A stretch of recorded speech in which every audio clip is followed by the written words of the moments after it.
नमस्कार जय हिंद साथियों, कैसे आप सभी। मैं राहुल अग्रवाल आप सबका स्वागत करता हूं आपका अपने इस ऑनलाइन प्लेटफॉर्म पर। दोस्तों आज की क्लास आप सबके लिए यहाँ पर बेहद ही खास होने वाली है। अगर आपका आरसीटी का इस बार का एग्जाम है या दोस्तों, क्योंकि आज की इस क्लास के अंदर हम बात करने वाले आरसीटी के वो महत्वपूर्ण क्वेश्चन जो आपसे आरसीटी के इस बार के एग्जाम के अंदर पूछा जा सकता है। तो बिना किसी तरह के इस क्लास को स्टार्ट करते हैं। सबसे पहला जो क्वेश्चन है जो आपसे यहाँ पर पूछा जा सकता है वो आपको अपने इसमें दिख रहा होगा। आपसे यहाँ पर क्या बोला जा रहा है, आपसे यहाँ पर बोला जा रहा है कि वह हार्डवेयर कौन सी डिवाइस होता है, यानी कि वह हार्डवेयर डिवाइस कौन सा होता है जिसे आमतौर पर कंप्यूटर का ब्रेन कहते हैं। आपको बताना है कि कंप्यूटर के ब्रेन के नाम से हम किस डिवाइस को जानते हैं, आपसे यहाँ पर पूछा रहा है। सबसे पहला ऑप्शन अंदर का वो आपको रखा है रैम चिप, उसके अंदर का डाटा इनपुट, उसके अंदर का सीपीयू, उसके अंदर का आपका पर सेकेंडरी स्टोरेज। वैसे तो बिल्कुल बेसिक सा क्वेश्चन है, आई होप आपका आंसर आ गया होगा। ऑप्शन जो सी है वो इसका करेक्ट आंसर है। सीपीयू की फुल फॉर्म आपसे यहाँ पर पूछी जा सकती है। सीपीयू की फुल फॉर्म होती है सेंट्रल प्रोसेसिंग यूनिट। इस बात को आप यहाँ पर याद रखना। ऑप्शन जो सी है वो करेक्ट आंसर है, इस बात को आप यहाँ पर याद रखें। अगला क्वेश्चन आपसे पर क्या बोल रहा है, अगला क्वेश्चन आपसे पर पूछा जा रहा है कि किसी प्रोग्राम में बग किसे कहते हैं। क्या होता है बग, क्या होता है दोस्तों। बग क्या होता है कंप्यूटर भाषा में, मैं आपको बता दूं कंप्यूटर भाषा के अंदर अगर कोई भी चीज में एरर आ जाती है तो हम उसको क्या बोलते हैं कंप्यूटर लैंग्वेज के अंदर, टेक्निकल भाषा के अंदर उसे हम यहाँ पर एरर बोलते हैं। क्या बोलते हैं, यानी कि कोई भी एरर वगैरह आ जाते हैं ना कंप्यूटर की लैंग्वेज के अंदर, हम उसे क्या बोलते हैं, उसे हम यहाँ पर बग के नाम से जानते हैं। इस बात को ध्यान रखना। यानी कि सबसे पहले ऑप्शन के बारे में बात करें तो दोस्तों आपको यहाँ पर सबसे पहला ऑप्शन दे रखा है वो आपको दे रखा है स्टेटमेंट। नहीं, हम उसे स्टेटमेंट के नाम से नहीं जानते।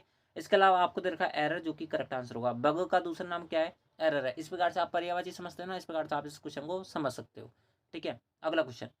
निम्नलिखित में से कौन सा कंप्यूटर को टेलीफोन लाइनों का उपयोग करके डाटा अंतरित यानी कि संचरित करने की अनुमति देता है। यानी कि आपको यहाँ पर बताना है कि कौन सा कंप्यूटर के अंदर ऐसा पार्ट होता है जिसके माध्यम से हम कंप्यूटर का डाटा टेलीफोन लाइनों के थ्रू यहाँ पर क्या कर सकते हैं, संचरण कर सकते हैं, यहाँ पर भेज सकते हैं। वो आपसे पूछा रहा है। सबसे पहला ऑप्शन रखा हुआ आपको रखा कुंजी पटल, आप बोलोगे नहीं होता। उसके अंदर का सीपीयू, ये भी नहीं होता, ये तो ब्रेन होता है।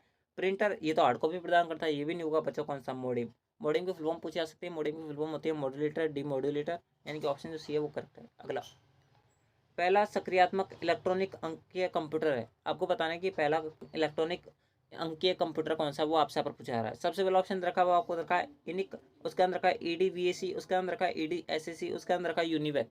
दोस्तों मैं आपको बता दूं इसका जो करेक्ट आंसर होगा ना वो होगा आपका यहाँ पर ऑप्शन है इनिक। क्या होगा इसका करेक्ट आंसर होगा, इस बात को ध्यान रखना, आप रट लेना इस क्वेश्चन को। अगला क्वेश्चन, निम्नलिखित में से कौन सा डब्ल्यू का सही रूप है। यानी कि आपको बताना है कि डब्ल्यू क्या फुल फॉर्म होती है। मैंने आपको 1000 बार बताया डब्ल्यू की फुल फॉर्म होती है वर्ल्ड वाइड वेब। क्या होती है, वर्ल्ड वाइड वेब। इस बात को ध्यान रखना है, इनका ऑप्शन जो डी होगा वो करेक्ट होगा। अगला, सीपीयू का क्या अर्थ होता है। दोस्तों मैंने आपको थोड़ी देर पहले बताया था सीपीयू की फुल फॉर्म क्या होती है। आप जो अब इसका आंसर कमेंट बॉक्स में बताओ, ताकि हमें भी आपकी तैयारी का, आपकी एक्टिविटी का हमें पता चलेगी आप कितने एक्टिव रहते हो क्लास के अंदर। तो दोस्तों आप जो इसका आंसर कमेंट बॉक्स में बताओगे। अगला, निम्नलिखित उत्पाद में से कौन सा यहाँ पर पेंटियम ब्रांड से बेचा जाता है।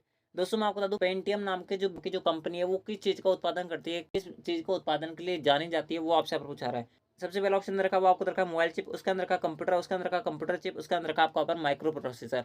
दोस्तों मैं आपको बता दूं इसका जो करेक्ट आंसर होगा वो होगा आपका ऑप्शन डी। पेंटियम जो है माइक्रो प्रोसेसर की यहाँ पर बनाने की कंपनी है। दोस्तों इसके अलावा और किस किस कंपनी के आपके माइक्रो प्रोसेसर आते हैं मैं आपको बता दूं, इंटेल कंपनी के जो माइक्रो प्रोसेसर है वो सबसे ज़्यादा फेमस होता है। ज़्यादातर जो कंप्यूटर के अंदर माइक्रो प्रोसेसर लगे होते हैं वो आपके यहाँ पर इंटेल के लगे होते थे। इंटेल के लगे होते हैं दोस्तों, पेंटियम के पहले लगे होते थे। ठीक है, यानी कि बहुत पुरानी कंपनी है। अगला, डब्ल्यू के आविष्कारक और संस्थापक कौन है। यानी कि आपको बताना है कि डब्ल्यू की खोज किस साइंटिस्ट, किस वैज्ञानिक द्वारा की गई थी, वो आपसे पूछा रही है। सबसे पहला ऑप्शन रखा हुआ आपको रखा है टीम बंसली, उसके अंदर रखा है एन रसेल, उसके अंदर रखा है लियन फ्यूंग, उसके अंदर रखा है बिल गेट्स। मैं आपको बता दूं उसका जो करेक्ट आंसर होगा वो होगा आपका पर ऑप्शन है टीम बंसली ने आपके डब्ल्यू की खोज की थी। इसके अलावा बात करें बिल गेट्स की, मैं आपको बता दूं बिल गेट्स द्वारा माइक्रोसॉफ्ट लॉन्च किया गया था। यानी कि माइक्रोसॉफ्ट की जो खोज की गई थी ना, माइक्रोसॉफ्ट ऑफिस के अंदर जितने भी आपके टूल आते हैं 10 से 12 टूल, वो सारे इन्हीं द्वारा यहाँ पर प्रदान किए गए थे। इस बात को ध्यान रखना। इसके अलावा इनके द्वारा यहाँ पर विंडोज़ की खोज की गई थी। विंडोज़ ऑपरेटिंग सिस्टम जो आपके कंप्यूटर के अंदर लगा होता है ना, चलता है, वो भी इनके द्वारा खोजा गया था। अगला, लिखित में से कौन सी सूचना प्रौद्योगिकी शब्दावली नहीं है। यानी कि आपको बताना है कि इनमें इन चार ऑप्शन में से ऐसा कौन सा ऑप्शन दे रखा है जो आप कंप्यूटर लैंग्वेज के अंदर हम उसे नहीं जानते, यानी कि कंप्यूटर की भाषा के अंदर उसका इस्तेमाल नहीं किया जाता, वो आपसे पूछा रहा है। सबसे पहला ऑप्शन दे रखा है वो आपको रखा है साइबर स्पेस, बिल्कुल होता है। उसके अंदर का अपलोड, अपलोड हम बोलते हैं कंप्यूटर लैंग्वेज के अंदर। मॉडेम आपका जैसे मैंने आपको थोड़ी देर पहले बताया टेलीफोन लाइनों के द्वारा इसका संचार किया जाता है, इसके माध्यम से किया जाता है, तो इसका भी इस्तेमाल होता है। लेकिन दोस्तों प्रकाशक भंडार, इसका कहीं भी इस्तेमाल नहीं होता है, इस बात को ध्यान रखना। हार्ड डिस्क जो होती है ना, यानी कि जो आपका यहाँ पर हार्ड डिस्क होती है वो इसकी जगह इस्तेमाल की जाती है, इस बात को ध्यान रखना है। इनके ऑप्शन जो सी होगा वो करेक्ट होगा। अगला, पहले इलेक्ट्रॉनिक अंकीय कंप्यूटर में क्या बदलाव था। यानी कि आपको बताना कि पहला जो कंप्यूटर बना हुआ था वो किस चीज़ से बना हुआ था, वो आपसे यहाँ पर पूछा जा रहा है। दोस्तों मैं आपको बता दूं आपका जो पहला कंप्यूटर था ना वो आपके यहाँ पर वैक्यूम ट्यूब्स का बना हुआ था। यानी कि वैक्यूम ट्यूब्स का उसका अंदर इस्तेमाल किया जाता है। एंड दोस्तों ट्यूब के अंदर हम किसका इस्तेमाल करते हैं, वाल्व का इस्तेमाल करते हैं, इस बात को ध्यान रखना। यानी कि ऑप्शन जो बी होगा वो करेक्ट आंसर होगा। अर्धचालक स्मृति यानी कि इंटीग्रेटेड सर्किट का हमने किसके अंदर इस्तेमाल किया था, इसका इस्तेमाल किया था हमने यहाँ पर थर्ड पीढ़ी के अंदर, ट्रांजिस्टर्स का द्वितीय पीढ़ी के अंदर किया था, तो क्रोड स्मृति का हमने यहाँ पर इस्तेमाल नहीं किया था। यानी कि ऑप्शन जो बी होगा वो करेक्ट होगा। अगला, अनुपम क्या है, आपको बताना है अनुपम नाम की जो चीज है वो क्या है। सबसे पहला ऑप्शन रखा हुआ आपको रखा है एक शोध संस्थान, उसके अंदर रखा है एक सुपर कंप्यूटर, उसके अंदर रखा है आपको यहाँ पर नवनिर्मित प्रक्षेपास्त्र, उसके अंदर रखा है आपको यहाँ पर कंप्यूटर सॉफ्टवेयर। दोस्तों मैं आपको बता दूं, आपका जो अनुपम नाम का जो एक क्या होता है, एक सुपर कंप्यूटर है। क्या है अनुपम नाम का एक क्या होता है, सुपर कंप्यूटर है, इस बात को ध्यान रखना। इंडिया का, भारत का सबसे पहला जो सुपर कंप्यूटर था वो कौन सा था, वो आपका था परम 8000। इस बात को भी आप यहाँ पर याद रखना। ठीक है। अगला, भारत में विकसित परम सुपर कंप्यूटर किस विकास संस्था द्वारा लॉन्च किया गया था। यानी कि आपको बताना है कि सबसे पहला जो कंप्यूटर, जैसे मैंने आपको बताया परम 8000 था, इसको किस आईआईटी द्वारा बनाया गया था, वो आपसे यहाँ पर पूछा रहा है। सबसे पहला ऑप्शन रखा वो आपको रखा CDAC, उसके अंदर आईआईटी कानपुर, उसके अंदर का BARC, उसके अंदर का आपको यहाँ पर IIT दिल्ली। दोस्तों मैं आपको बता दूं इसका जो करेक्ट आंसर होगा वो होगा आपका यहाँ पर CDAC। इसके द्वारा परम सुपर कंप्यूटर आपका यहाँ पर क्या किया गया था, बनाया गया था। इस बात को आप यहाँ पर याद रखना। अगला, कंप्यूटर डाटा की सबसे छोटी इकाई क्या है, यानी कि कंप्यूटर का जो डाटा नापने की सबसे छोटी यूनिट क्या होती है, इकाई क्या होती है, वो आपसे यहाँ पर पूछा रहा है। सबसे पहला ऑप्शन रखा हुआ आपको रखा है बिट, उसके अंदर का रिकॉर्ड, उसके अंदर का बाइट, उसके अंदर का आपका यहाँ पर फाइल। मैं आपको बता दूं इसका जो करेक्ट आंसर होगा वो होगा आपका बाइट। क्यों होगा, क्योंकि एक बिट बराबर 8 बाइट होती है। इस बात को ध्यान रखना। बिट के बाद, बाइट के बाद में जो सबसे बड़ी इकाई होती है, यानी कि उसके जस्ट बाद में जो सबसे बड़ी इकाई होती है वो आपकी क्या होती है, बिट होती है। इस बात को ध्यान रखना। अगला, कौन सी भाभा परमाणु अनुसंधान केंद्र, ये जो BARC नाम आया ना, ये इसके लिए आया, Bhabha atomic research centre, Bhabha Bhabha परमाणु अनुसंधान केंद्र, इसको हिंदी में इस प्रकार से बोला जाता है, द्वारा विकसित सुपर कंप्यूटर परियोजना है। यानी कि आपको बताना है कि BARC द्वारा कौन सा सुपर कंप्यूटर लॉन्च किया गया था, वो आपसे पूछा रहा है। सबसे पहला ऑप्शन रखा हुआ आपको रखा है परम पदम, नहीं। चिप्स, नहीं, इसका इस्तेमाल भी नहीं किया गया था। फ्लो स्पार्क मार्क, नहीं, इसका भी इस्तेमाल किया गया था। दोस्तों मैं आपको बता दूं जो इनके द्वारा बनाया गया था वो कौन सा बनाया गया था, अनुपम नाम का जो आपका सुपर कंप्यूटर था वो आपका बनाया गया था। आपसे पूछा जा सकता है, सारे इंपॉर्टेंट क्वेश्चन है, एक भी फर्जी क्वेश्चन नहीं है, इस बात को ध्यान रखना। तो दोस्तों आप जो इन क्वेश्चन को जरूर पढ़े एंड दोस्तों अपनी तैयारी को यहाँ पर जरूर से मजबूत बनाए। अगला, अगला क्वेश्चन आपसे यहाँ पर क्या बोल रहा है, अगला क्वेश्चन आपसे बोल रहा है कि कंप्यूटर की स्मृति सामान्य तौर पर किलोबाइट या मेगाबाइट के रूप में जानी जाती है। एक बाइट किसका बना होता है, आपको बताना है कि एक बाइट किसके बराबर होता है।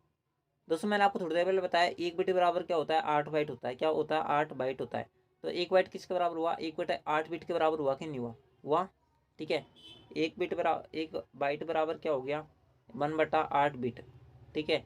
एंड दोस्तों मैं आपको बता दूं कंप्यूटर के अंदर जैसे हमारे ABC होता है ना, इस प्रकार से नंबर नहीं होते। किस प्रकार से होता है, आपके बाइनरी नंबर चलते हैं कंप्यूटर के अंदर। कौन सा नंबर चलता है, binary number. In binary number कौन कौन से होता है, 0 होता है और एक 1 होता है। इस बात को ध्यान रखना। तो दोस्तों ये क्या होता है, द्वि आधारित संक्रिया होती है, द्वि आधारित संक्रिया बोले तो इंग्लिश के अंदर बाइनरी ऑपरेशंस बोला जाता है। इनको क्या बोला जाता है, बाइनरी ऑपरेशंस बोला जाता है। तो 1/8 तो आपका इस प्रकार से आ गया, और ये जो आपका बिट लिखा था ना आपने, ये बाइनरी ऑपरेशंस होता है। तो 8 द्विआधारी अंकों का क्या बना होता है, एक बाइट बना होता है। इस बात को ध्यान रखना। यानी कि ऑप्शन जो पहला होगा वो करेक्ट होगा। अगला, स्पैम किस भाषा से संबंधित शब्द है, आपको बताना है कि स्पैम जो आप देखते हो ना, स्पैम कॉल्स आती है, स्पैम मेल्स आते हैं, ये किस भाषा से, किस लैंग्वेज से जुड़ा हुआ है, वो आपसे यहाँ पर पूछा रहा है। सबसे पहला ऑप्शन रखा हुआ आपको रखा कंप्यूटर से रिलेटेड है, उसके अंदर का कला से, उसके अंदर का खेल से, उसके अंदर का संगीत से। आर्ट से किसी प्रकार से रिलेट नहीं करता, खेल यानी कि प्ले से भी इस्तेमाल नहीं करता जाता, संगीत से भी रिलेटेड नहीं है। यानी कि ऑप्शन जो पहला करेक्ट आंसर है, कंप्यूटर लैंग्वेज के अंदर तो हम इस्तेमाल करते हैं स्पैम का, आप लोग बिल्कुल करते हैं सर। ऑप्शन जो पहला है वो करेक्ट है। अगला, डाटा के प्रेषण की गति को मापने के लिए सामान्यतः प्रयुक्त एकक यूनिट है। यानी कि आपको बताना है कि हम डाटा को जो ट्रांसफर करते हैं, ठीक है, वो उसकी यहाँ पर यूनिट क्या होती है वो आपसे पूछा रहा है। यानी कि उसकी यूनिट कौन सी दे रखी है वो आपको यहाँ पर पूछा रहा है। सबसे पहला ऑप्शन रखा हुआ आपको रखा है मेगाहर्ट्ज, हम बोलेंगे नहीं होता, क्योंकि हर्ट्ज के अंदर तो हम यहाँ पर ध्वनि की जो आवृत्ति होती है ना, फ्रीक्वेंसी होती है, उससे नापते हैं। इस बात को ध्यान रखना। समप्रतीक प्रति सेकंड आप बोलोगे नहीं होता, नैनो सेकंड नहीं। इसका जो करेक्ट आंसर होगा वो होगा आपका यहाँ पर बिट पर सेकंड। BPS के अंदर हम क्या मापते हैं, डाटा की स्पीड को नापते हैं। इस बात को ध्यान रखना। यानी कि ऑप्शन जो सी है वो करेक्ट आंसर है। अगला, इंस्ट्रक्शंस के उस समूह को क्या कहते हैं जो कंप्यूटर को बताते हैं कि क्या करना है। आपको बताना है कि जो कंप्यूटर का के अंदर जो इंस्ट्रक्शंस यानी कि जो निर्देशों का समूह होता है उसे हम किस नाम से जान जाते हैं। दोस्तों मैं आपको बता दूं इंस्ट्रक्शंस का जो समूह होता है ना, उसे हम दो नाम से जानते हैं। एक तो नाम जानते हैं हम यहाँ पर प्रोग्राम के नाम से, और एक जानते हैं हम यहाँ पर सॉफ्टवेयर के नाम से। कोई सा भी आपको यहाँ पर ऑप्शन देखने को मिल सकता है। इस बात को ध्यान रखना। यानी कि ऑप्शन जो डी है वो करेक्ट होगा। इस बात को आप यहाँ पर याद रखना। अगला, निम्नलिखित में से कौन सा भारत की सबसे बड़ी सॉफ्टवेयर कंपनी है। आपको बताना है कि भारत की सबसे बड़ी सॉफ्टवेयर कंपनी कौन सी है, वो आपसे पूछी जा रही है। सबसे पहला ऑप्शन रखा है वो आपको रखा है इन्फोसिस, उसके अंदर रखा है टीसीएस, उसके अंदर रखा है विप्रो, उसके अंदर रखा है एचसीएल टेक। मैं आपको बता दूं इसका जो करेक्ट आंसर होगा ना वो होगा आपका टीसीएस। ऑप्शन जो बी होगा वो करेक्ट आंसर होगा। इसी टीसीएस द्वारा आपके यहाँ पर एसएससी के एग्जाम भी करवाए जाते हैं, इस बात को ध्यान रखना। अगला, जब कोई कंप्यूटर कोई क्रमादेश लागू करता है तो क्रमादेश कहाँ पर जाकर अटक जाता है। यानी कि आपको बताना है कि जैसे अगर आपने यहाँ पर क्रम, यानी कि अगर आपने कंप्यूटर के अंदर कोई यहाँ पर ऑर्डर किया, जैसे आपने माउस से किसी भी चीज़ पर किसी भी यहाँ पर सॉफ्टवेयर को ओपन करने के लिए क्या किया, यहाँ पर क्लिक किया, तो आपके सामने वो जो आपके सामने विंडो होगा, यानी कि आपके सामने सॉफ्टवेयर ओपन होगा, तो दोस्तों उस सॉफ्टवेयर को ओपन करने के लिए जो आपके यहाँ पर रिस्पॉन्सिबल होता है, उसको रिस्पॉन्स करने के लिए जो आपको यहाँ पर पीछे से यहाँ पर लाद देता है उसके अंदर, यानी कि पीछे से उसको यहाँ पर बोलता है कि भाई तेरे को ओपन करना है तो ओपन हो जाए, यानी कि तेरे पे क्लिक किया गया है, तेरे को ओपन करना चाहता है यूजर। तो दोस्तों उसको ये चीज़ कौन बताता है वो आपसे यहाँ पर पूछा रहा है। दोस्तों मैं आपको बता दूँ वो जो बताता है ना वो आपके पास रैम बताता है, इस बात को ध्यान रखना। रैम जो होती है ना वो आपके यहाँ पर एक प्रकार की कौन सी मेमोरी होती है, वोल्टाइल मेमोरी होती है, यानी कि एक अस्थिर मेमोरी होती है, इस बात को ध्यान रखना। ठीक है, जब कंप्यूटर बंद करते हो, जब आपका जो विंडो जो आपने खोली थी सॉफ्टवेयर खोला था वो बंद हो जाता है, नहीं हो जाता, आप बोलोगे बिल्कुल हो जाता है। तो दोस्तों वो क्या कहलाता है, वो आपके यहाँ पर एक वोल्टाइल मेमोरी कहलाती है। अगली, कंप्यूटर की स्थायी स्मृति को क्या कहा जाता है। दोस्तों मैंने आपको थोड़ी देर पहले बताया, रैम तो क्या होती है, रैम तो आपका यहाँ पर एक वोल्टाइल मेमोरी होती है, इसकी मेमोरी उड़ जाती है, तो पहला तो आंसर नहीं होगा। रोम, ये रोम होती है, बिल्कुल होती है, यानी कि ऑप्शन जो बी है वो करेक्ट आंसर है। रोम क्या होती है, नॉन वोल्टाइल होती है। हार्ड डिस्क से कभी डाटा उड़ा है, ऐसा हुआ है कि आपने कोई मूवी डाउनलोड की, उसका आपने कंप्यूटर बंद कर दिया, फिर आपने वापस ओपन किया तो मूवी भी उड़ गई, नहीं ऐसा नहीं होता। आपके हार्ड डिस्क के अंदर क्या हो जाती है, वो सेव हो जाती है, तो दोस्तों वो उड़ती नहीं है। तो इस प्रकार से रोम काम करती है, यानी कि किस प्रकार की मेमोरी होती है, ये नॉन वोल्टाइल मेमोरी होती है। ठीक है दोस्तों, अगला जो क्वेश्चन है मैं इसको पहले बताऊं, इससे पहले मैं आपको एक और चीज क्लियर कर दूं कि बहुत सारे बच्चे ऐसे होंगे जिनको ये क्वेश्चन नहीं आ रहे होंगे, यानी कि बिल्कुल ही नहीं आ रहे होंगे। लेकिन दोस्तों मैं भी क्या कर सकता हूँ, आप सबके लिए यहाँ पर स्टार मार्क वाले क्वेश्चन तो मेरे को पढ़ाने पड़ेंगे। आप इस प्रकार से ये समझ सकते हो कि आपको ये रटने पड़ेंगे क्वेश्चन। ठीक है, केवल और केवल 2 से 3 दिन की बात है, उसके बाद में आपको यहाँ पर कुछ भी रटने की जरूरत नहीं है, आपका एग्जाम हो जाएगा, उसके बाद में आप भी फ्री हो, हम भी फ्री है। ठीक है, तो आपको कुछ नहीं करना, बस थोड़ा सा आपको पढ़ लेना, बाकी अगर नहीं भी आ रहे तो दोस्तों आप बार बार इस वीडियो को देखोगे तो सारे क्वेश्चन यहाँ पर रट जाएंगे, यानी कि याद हो जाएंगे, इसके अंदर कोई दिक्कत नहीं आने वाली है। अगला क्वेश्चन, निम्नलिखित में से कौन सा निर्गम उपकरण नहीं है, आपको बताना है कि कौन सा आउटपुट डिवाइस नहीं होता। ठीक है, इसके अंदर थोड़ी प्योर यहाँ पर हिंदी लैंग्वेज का इस्तेमाल किया गया है, ताकि आपको वहाँ पर क्वेश्चंस के अंदर कोई डाउट नहीं बचे, यानी कि क्वेश्चंस के अंदर अगर थोड़ी टफ हिंदी लैंग्वेज पूछ ली जाए, ठीक है, जो आप पढ़, जैसे आपने आउटपुट डिवाइस इंग्लिश के अंदर पढ़ लिया, हिंदी के अंदर आपने पढ़ा ही नहीं आउटपुट डिवाइस को क्या बोलता है, और आपसे वहाँ पर पूछ लिया तो दोस्तों आप वहाँ पर गलत हो जाओगे, नहीं हो जाओगे, यानी कि गलत आंसर लगा के आओगे और कन्फ्यूज हो जाओगे। तो दोस्तों इससे बचने के लिए हमने यहाँ पर पूरा और हिंदी का इस्तेमाल किया है, ताकि आपके यहाँ पर सारे क्वेश्चन यहाँ पर क्लियर रहे और आप इसका आंसर आराम से लगा पाओ। मैंने आपको ट्रिक बता रखी है कि आपके जो आउटपुट डिवाइस होता है ना उनकी क्या ट्रिक होती है, उनके नाम के पीछे हमेशा क्या आता है, ई आर या क्या आता है, ओ आर आता है। ठीक है, तो आपको यहाँ पर सबसे पहला ऑप्शन रखा है वो आपको रखा है इंकजेट मुद्रक। मुद्रक क्या होता है, मुद्रक को इंग्लिश में बोलते हैं प्रिंटर, क्या बोलता है, प्रिंटर। ठीक है, आप इंग्लिश के अंदर भी देख सकते हो, इसके अंदर कोई दिक्कत नहीं है। प्रिंटर के नाम के पीछे क्या आ रहा है, ई आर, तो ये तो आउटपुट डिवाइस है, उसके अंदर का प्लॉटर ई आर आ रहा है, क्या आ रहा है, ई आर, ये भी आउटपुट डिवाइस है। स्पीकर, इसके नाम के पीछे क्या आ रहा है, ई आर, ये भी आउटपुट डिवाइस है। कौन सा बचा, प्रकाशित लक्षण अभिज्ञाता, ये करेक्ट आंसर है। इसका हिंदी के अंदर क्या सेंस होता है, इंग्लिश के अंदर क्या सेंस है, हमें इससे क्या मतलब है, हमें तो बस आंसर लगाना है बस। ठीक है, अगला, पहली कंप्यूटर भाषा कौन सी विकसित की गई थी, यानी कि आपको बताना है कि फर्स्ट कंप्यूटर लैंग्वेज कौन सी है। सबसे पहला ऑप्शन रखा है वो आपको रखा कोबल, उसके अंदर का बेसिक, उसके अंदर का पास्कल, उसके अंदर का फोर्ट्रॉन। दोस्तों मैं आपको बता दूं कंप्यूटर की पहली लैंग्वेज जो विकसित की गई थी वो फोर्ट्रॉन है। ठीक है, इस बात को ध्यान रखना है, ऑप्शन जो सी होगा वो करेक्ट होगा। अगला, कंप्यूटर के लिए आईसी चिप आमतौर पर बनाए जाते हैं, यानी कि आपको बताना है कि आईसी चिप जो होती है ना वो किस मटेरियल की, किस पदार्थ की बनी होती है, किस आपकी सेमीकंडक्टर की बनी होती है, वो आपसे पूछा रहा है। सबसे पहला ऑप्शन रखा वो आपको रखा क्रोमियम, आप लोग नहीं होता, सिलिकॉन करेक्ट आंसर है। सिलिकॉन की आपकी क्या बनी होती है, आईसी चिप बनी होती है। मैंने आपको थोड़ी देर पहले बताया था कि आईसी चिप का इस्तेमाल कौन सी पीढ़ी के अंदर किया गया था, थर्ड जनरेशन, यानी कि तृतीय पीढ़ी के अंदर किया गया था, इस बात को ध्यान रखना। जबकि आईसी प्लस वीएलएसआई इसका इस्तेमाल कब किया गया था, इसका इस्तेमाल किया गया था फोर्थ जनरेशन के अंदर, जिसे हम संयुक्त के अंदर जब आप इसको कंबाइन कर दोगे, हम इसे यहाँ पर शॉर्ट के अंदर बोलते हैं माइक्रो प्रोसेसर। इस बात को भी ध्यान रखना। वीएलएसआई की फुल फॉर्म होती है वेरी लार्ज स्केल इंटीग्रेशन, इस बात को भी आप यहाँ पर याद रखना। अगला, निम्नलिखित में से कौन सा सीआरटी का हिस्सा नहीं है। दोस्तों सीआरटी आपका एक कंप्यूटर का प्रकार होता है, यानी कि मॉनिटर का प्रकार होता है, कैथोड रे ट्यूब इसकी फुल फॉर्म होती है, इस बात को ध्यान रखना। मॉनिटर का प्रकार होता है, यहाँ पर सबसे पहला ऑप्शन रखा है वो आपको रखा है फॉस्फोरस पट्ट, ये होता है, बिल्कुल होता है। छाया आच्छादक, यानी कि जो आपका यहाँ पर जो पीछे यहाँ पर बैक में क्या करता है, छाया रखता है ना, वो भी आपका होता है। इलेक्ट्रॉनिक गन भी होती है, ऑप्शन जो डी है वो करेक्ट आंसर है। अगर आपको ये क्वेश्चन याद नहीं होता तो दोस्तों आप इस क्वेश्चन को स्किप कर सकते हो, आपको इसके अंदर कोई दिक्कत नहीं आने वाली है, इस प्रकार का क्वेश्चन भी आपका पर नहीं पूछा जाएगा। अगला, लेजर प्रिंटर में निम्नलिखित में से कौन सा लेजर प्रकार उपयुक्त होता है? आपको बताने के लेज़र के अंदर कौन से प्रकार का जो मटेरियल होता है वो बना होता है, यानी कि लेज़र जो प्रिंटर होता है वो किस प्रकार के मटेरियल से बना होता है। सबसे पहला ऑप्शन रखा वो आपको रखा डायल लेज़र से, उसके अंदर का गैस लेज़र से, उसके अंदर का आपका अर्धचालक लेज़र, बिल्कुल ठीक है।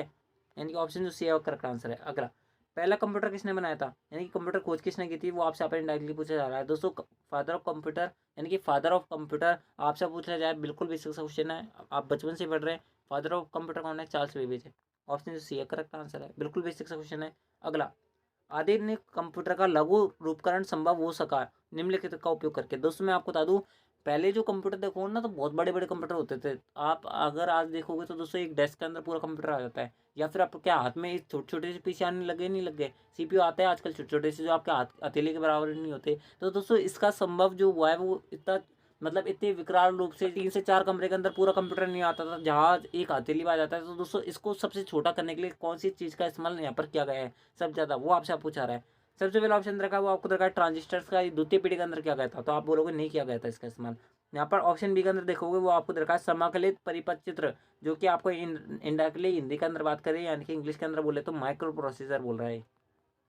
माइक्रो प्रोसेसर के लिए ये सारी चीज़ें हो रही है, यानी कि ऑप्शन जो बी है वो करेक्ट आंसर होगा। अगला दोस्तों, अगला क्वेश्चन आप यहाँ पर छोड़ सकते हो। इससे अगला जो क्वेश्चन है वो आपको अपने इसमें दिख रहा होगा दोस्तों, ये सबसे पहला जो क्वेश्चन था वही था। अगला क्वेश्चन आपसे यहाँ पर घुमा के अंदर क्या बोल रहा है, घुमा के पूछ रहा है। अगला क्वेश्चन आपसे बोल रहा है कि निम्नलिखित में से कौन सा कंप्यूटर आंकड़ों की त्रुटियां प्रदर्शित करता है। दोस्तों जो त्रुटि होती है, जो एरर्स होती है, उसे हम दूसरा नाम किस नाम से जानते हैं, आपसे आप पूछा रहा है। दोस्तों मैं आपको बता दूं, उसे हम यहाँ पर बग के नाम से जानते हैं। किस नाम से जानते हैं, बग के नाम से जानते हैं। ऑप्शन जो सी है करेक्ट आंसर है। अगला, निम्नलिखित में से कौन सा एक यंत्र सामग्री नहीं है, यानी कि आपको बताना है कि कौन सा आपका यहाँ पर एक हार्डवेयर नहीं होता, वो आपसे आप पूछा रहा है। सबसे पहला ऑप्शन रखा है वो आपको रखा प्रिंटर, आप बोलोगे बिल्कुल होता है। कीबोर्ड ये भी हार्डवेयर होता है, माउस ये भी हार्डवेयर होता है, लेकिन प्रचालन तंत्र नहीं होता। प्रचालन तंत्र बोले तो ऑपरेटिंग सिस्टम, ऑपरेटिंग सिस्टम जो होता है ना वो आपके क्या होता है, एक सॉफ्टवेयर की तरह काम करता है, इस बात को ध्यान रखना। अगला दोस्तों, अगला क्वेश्चन हम यहाँ पर स्किप कर सकते हो क्योंकि बेसिक सा क्वेश्चन है, कुछ नहीं है, यानी कि ये आपके यहाँ पर एग्जाम के अंदर नहीं पूछा जाएगा।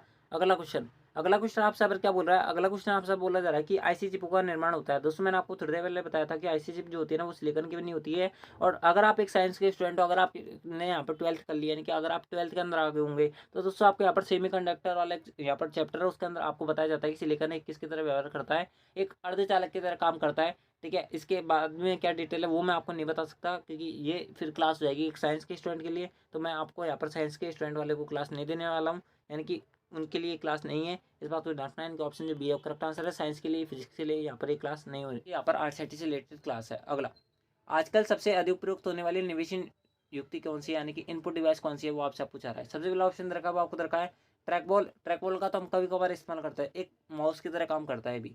स्कैनर, स्कैनर का आप इस्तेमाल हर घर के अंदर नहीं देखोगे, लेकिन दोस्तों अगर आप ऑप्शन सी के अंदर पढ़ोगे उसके अंदर रखा है माउस। माउस हर कंप्यूटर के अंदर जरूरी है, क्योंकि माउस के बिना आप जो कर्सर को यानी कि किसी भी चीज़ के ऊपर माउंट ही नहीं कर सकते, बहुत कठिनाई आएगी आपको यानी कि आपको बहुत दिक्कत आएगी अगर कीबोर्ड के अंदर, कीबोर्ड से आप किसी चीज़ को क्लिक करोगे तो दोस्तों आपको और बहुत ज़्यादा एफर्ट लगाना पड़ेगा। यानी कि माउस जो है सबसे ज़्यादा उपयोग आने वाली क्या है, एक इनपुट डिवाइस है, इस बात को ध्यान रखना। यानी कि ऑप्शन जो सी है वो करेक्ट आंसर है। अगला क्वेश्चन आपसे पर क्या बोल रहा है, अगला क्वेश्चन आपसे बोल रहा है कि एमबी प्रयोग किया जाता है, यानी कि आपको एमबी की फुल फॉर्म पूछी जा रही है। दोस्तों आपको पता होगा कि एमबी की फुल फॉर्म होती है मेगाबाइट, बिल्कुल बेसिक सा क्वेश्चन है। यानी कि ऑप्शन जो यहाँ पर बी है वो करेक्ट आंसर है, मेगाबाइट। मेगाबाइट होती है, यानी कि ऑप्शन जो बी है वो करेक्ट आंसर है, मेगाबाइट से नहीं होती, इस बात को ध्यान रखना। ठीक है, तो ऑप्शन सी इनकरेक्ट होगा, यानी कि ऑप्शन जो बी है वो करेक्ट आंसर है। ठीक है, तो दोस्तों आज की इस क्लास के अंदर हम इतना ही रखेंगे, क्योंकि ये जो क्लास है बहुत सारे बच्चों को तो ये समझ नहीं बैठ होंगे क्वेश्चन। तो दोस्तों आप जो इन क्लासेस को वापस देखो, जिसको भी समझ नहीं बैठा है दोस्तों, आपको एक क्लास कैसी लगी वो आप हमें कमेंट बॉक्स में जरूर बता देना। एंड दोस्तों पीडीएफ के लिए आप जो इस वीडियो को लाइक कर देना, चैनल को सब्सक्राइब जो कर देना। पीडीएफ आपको टेलीग्राम चैनल से मिलेगी, इससे पहले वाली अगर आपने वीडियोस नहीं देखे तो उनको देख लेना। आपको इसी चैनल की डिस्क्रिप्शन बॉक्स में अब तक की सारी वीडियो जो हमारे द्वारा अपलोड की गई थी उनकी आपको लिंक इसी चैनल की डिस्क्रिप्शन, इसी वीडियो के डिस्क्रिप्शन बॉक्स में मिल जाएगी, या फिर आप इसी चैनल पर विजिट करोगे तो दोस्तों आपको वीडियो वाले सेक्शन के अंदर अब तक की जितनी भी वीडियोस हमने अपलोड किए वो सारी मिल जाएंगी एक जगह, एक ही फ्रेम के अंदर। आपको इसके अंदर कोई दिक्कत नहीं आने वाली है। आपको ये क्लास कैसी लगी वो आप हमें कमेंट बॉक्स में जरूर बता देना। आपके कितने क्वेश्चन चाहिए इन क्वेश्चन के अंदर वो भी आप हमें कमेंट बॉक्स में जरूर बता देना। तो दोस्तों मिलता है आपके नेक्स्ट आर वाली क्लास के अंदर, जब तक लिए जय हिंद, जय भारत, जय Hindustan. Thanks for watching, thank you.